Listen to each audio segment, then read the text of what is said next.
Hello, my beautiful crafting friends. How are you all doing?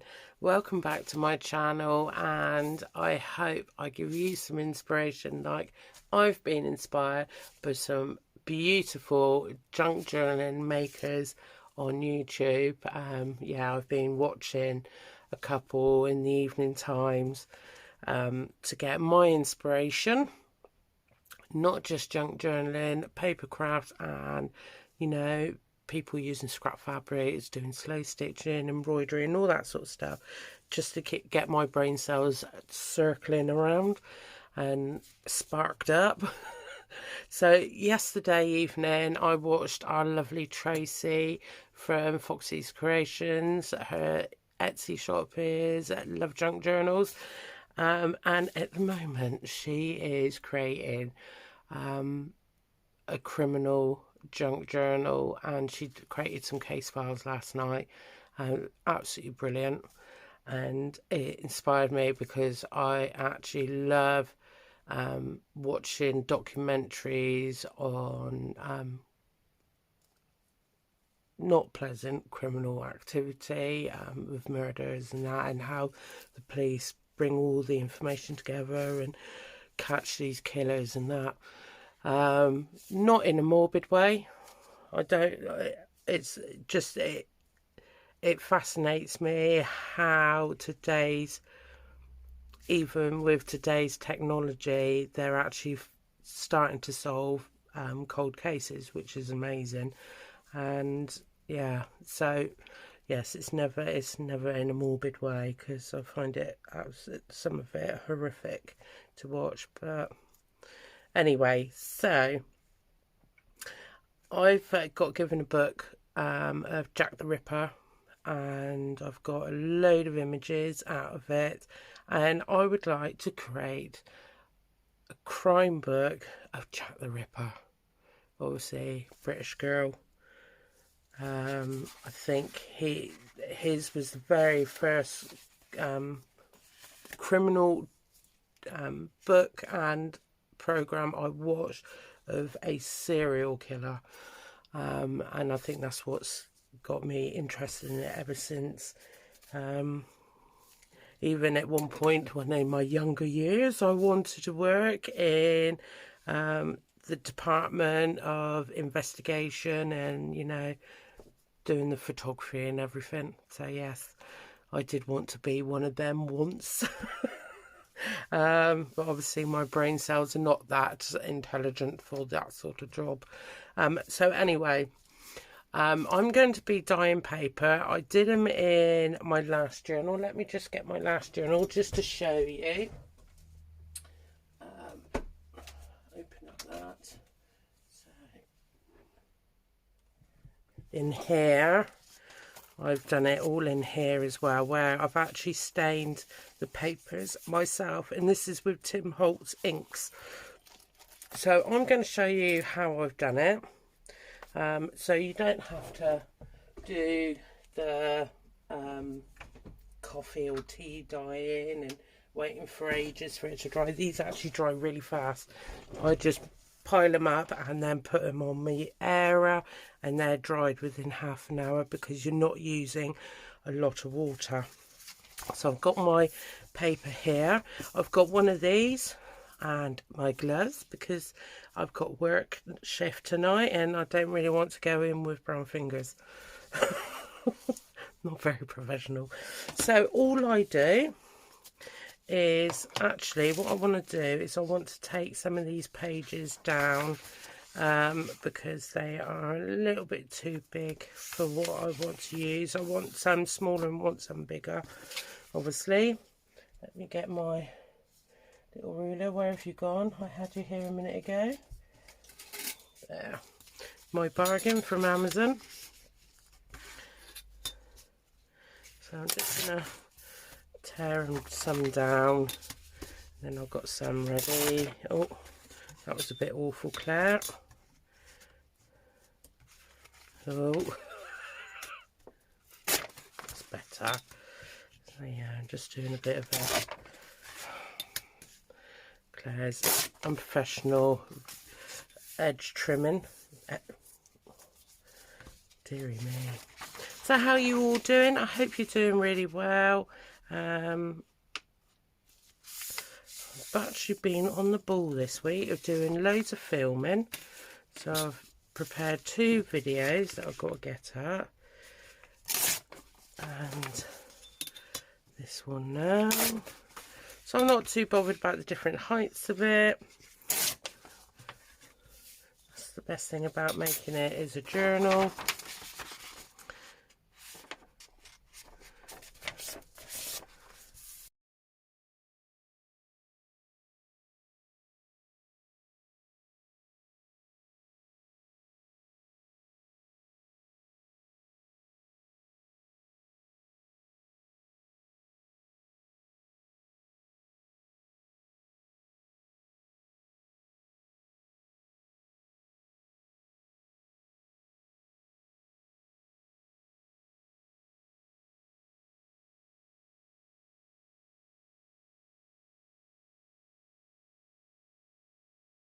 Okay, right, let's move all this out of the way.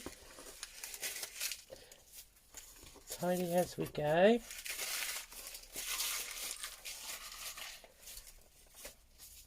Right, so I have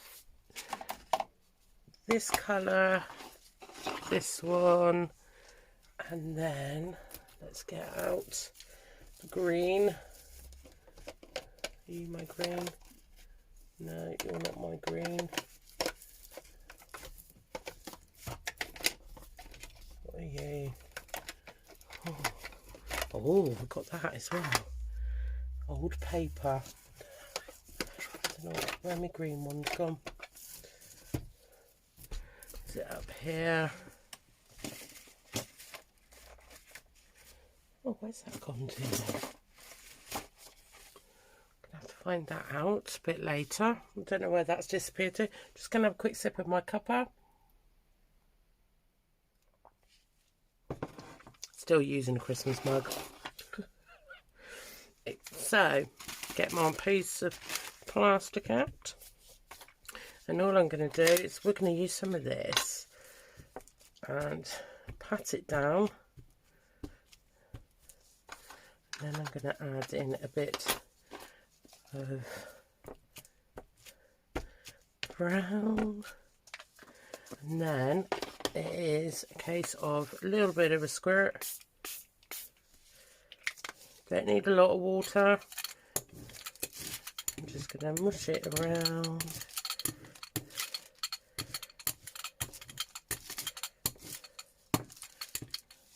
Just get that going, and then as I do, just go like that, and then like that. Just flip it over so you get all these different textures. So as you can see, I'm just going to add a bit more to that edge, to the edges. Spritz, rock and roll. I'm just gonna do that edge, same that edge, like so, and it just brings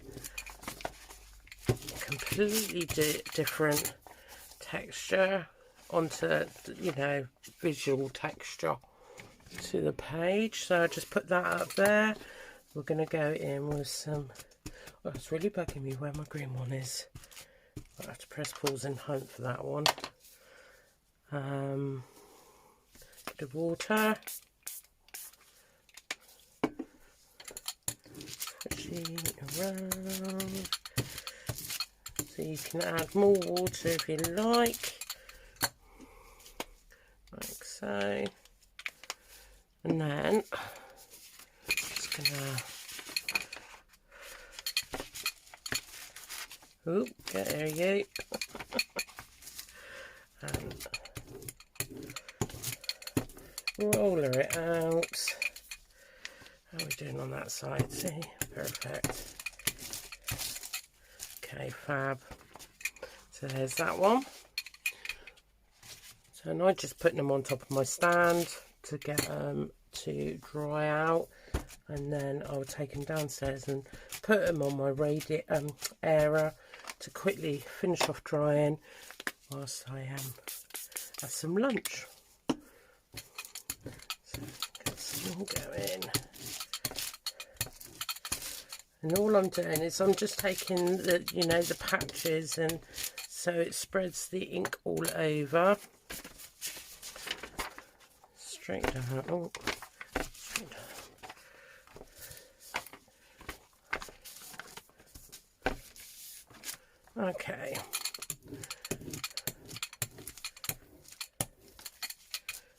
And flip.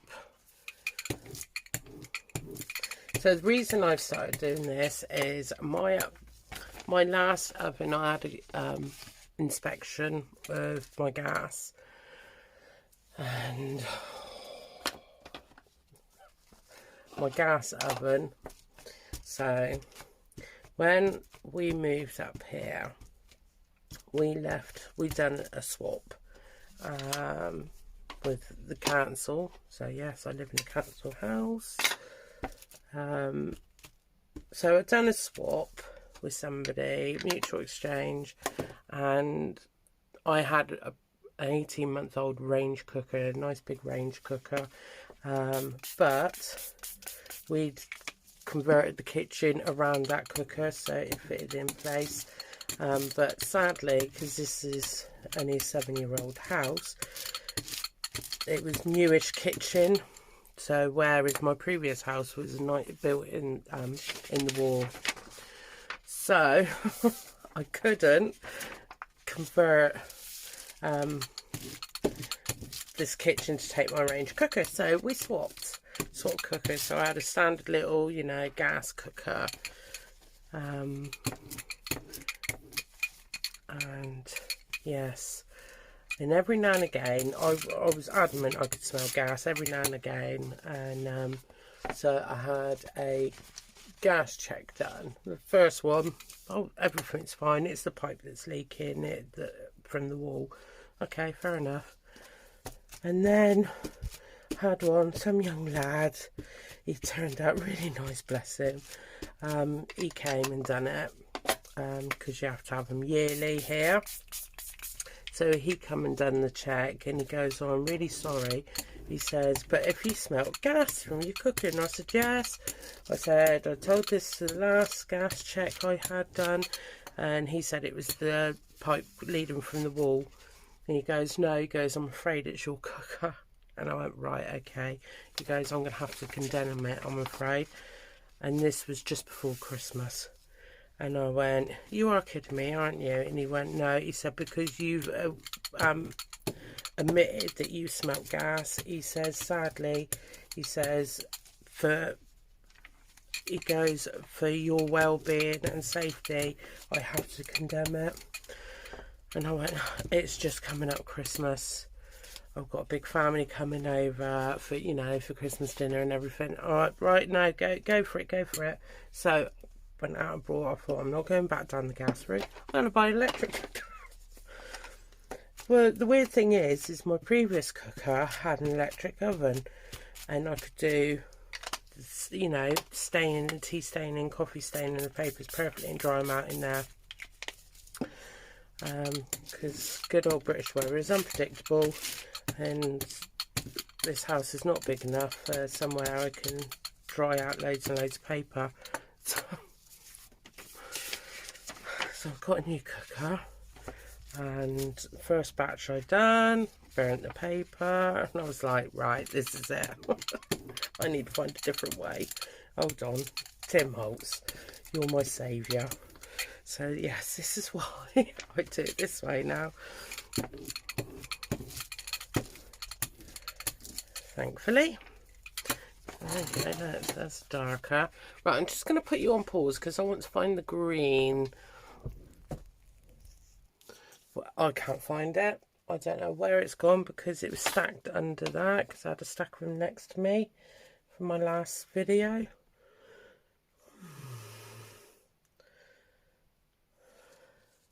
Right, okay, right, so I found this one as well, crushed olive, so we're going to try that as well. Oh, yes. And I'm going to add a little bit, not a lot, just a little bit.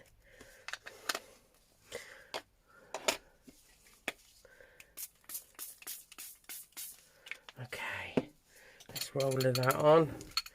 Oh, no. Nice and grungy and dirty. Okay. Lay that down there. Oh. Flip that. Oh, oh, oh. Oh, look at that colour.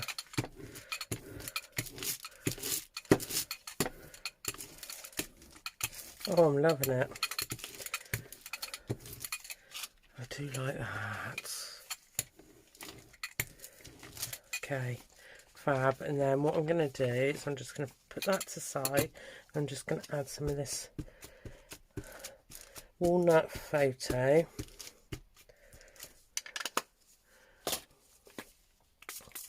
This year I'm actually going to treat myself to more Tim Holt inks, because I do like working with them. Especially when you can do these sort of things.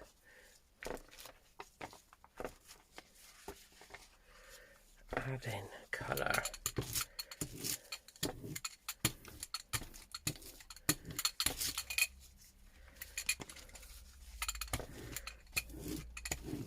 Okay, cool.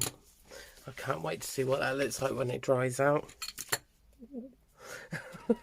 So I'm just going to do a dab of that in the middle, and then I'm going to go all the way around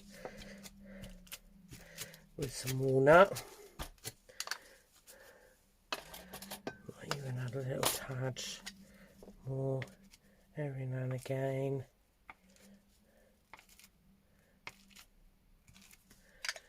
Like you do. Sorry guys, I've only got 2 more sheets to do. But what I'll do is once they're dry out, I will show you the finished result at the end of the video. And like so.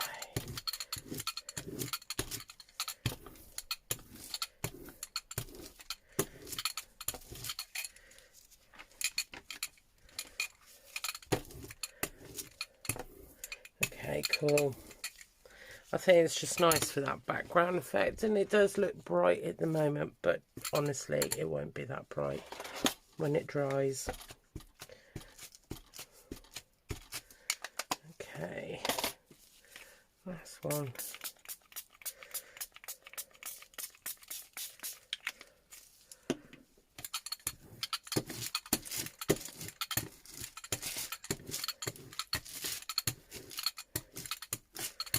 Okay.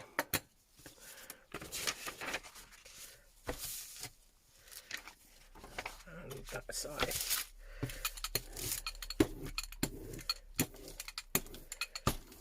Okay, fabulous. And then just over this side. Wunderbar, wunderbar. Right, okay, so that's that, guys. So what I'll do is I'll come back in a minute once these are all dried out. Right, I'm back again. So here we go, guys. They're all dry. So I mean, that one's come out really nice, that colour actually. And then what I'm going to do is I'm just going to go around the edge and give it another bit of a good old aging, as you do.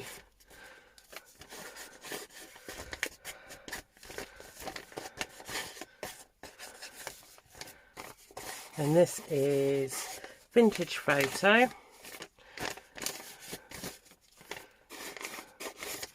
There we go. And I'm just gonna make sure it's going around the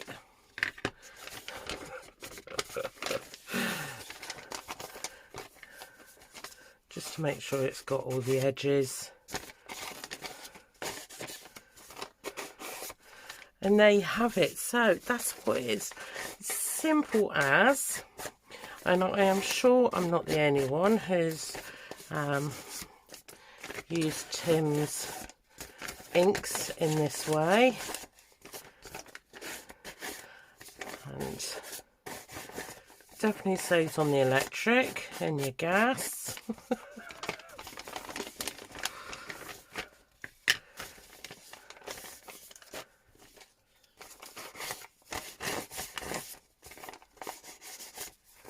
And then, like, if you put a picture up against it. So I got like little snippets from this book as well. I do, and also you can. I'm just going to use some of this, like that. I'll do another one there. Okay. And it's like, if I grab an image, I won't have such a gruesome one to start off with. Like a newspaper article, which is a bit big for this. Let's see if we've got something else. Oh. I wonder if... Oh, here we go. So I've got these where I've got those little snippets. And like, you'd have that there. And that there, like so. But then I would go around the edge, not with the lid.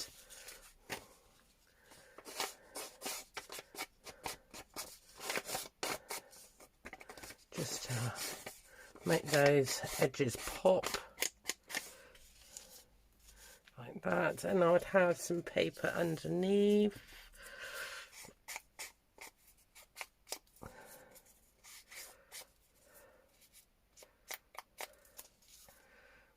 Paper underneath. I mean, these are good. Like little examples, just for it to pop out, you know. Just trying to see if I can find some paper that's already shredded.